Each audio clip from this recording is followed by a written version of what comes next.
Ben, moi, je suis Fabienne. Je suis famille d'accueil depuis 2021. Ici, j'ai 5 clients en santé mentale et 3 clients en déficience intellectuelle. Ici, au niveau du bâtiment, il y avait quelques mises au point à faire. Puis, moi, j'avais cru comprendre qu'après l'accréditation, mon entente, ça serait une entente spécifique avec des chambres régulières. Avec mon manque d'expérience, j'ai signé l'entente et c'était 8 chambres spécifiques.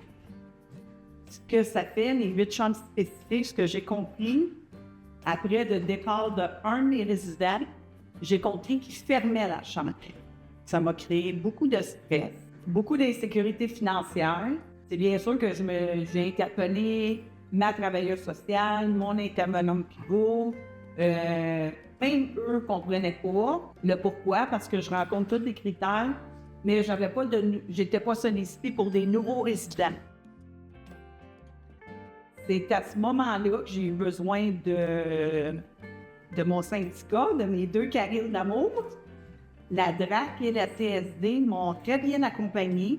Aussitôt que je me suis questionnée, j'ai envoyé des courriels, puis je vous dirais que dans la même journée, ils étaient très efficaces, ils me répondaient à la rapidité, ils m'ont contacté par téléphone pour essayer de comprendre ma situation.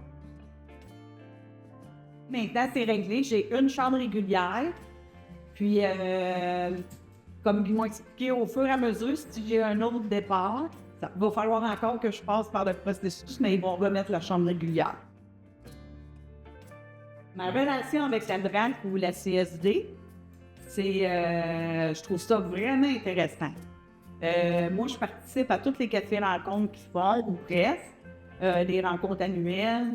Je trouve ça très intéressant. C'est des gens qui vivent la même chose que nous, étant donné qu'eux-mêmes sont famille d'accueil.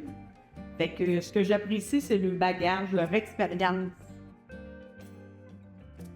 Tant que je vais être bien entourée, je vais avoir des gardiennes, puis que la santé va me le permettre, c'est sûr et certain que je vais faire ça jusqu'à 99 ans.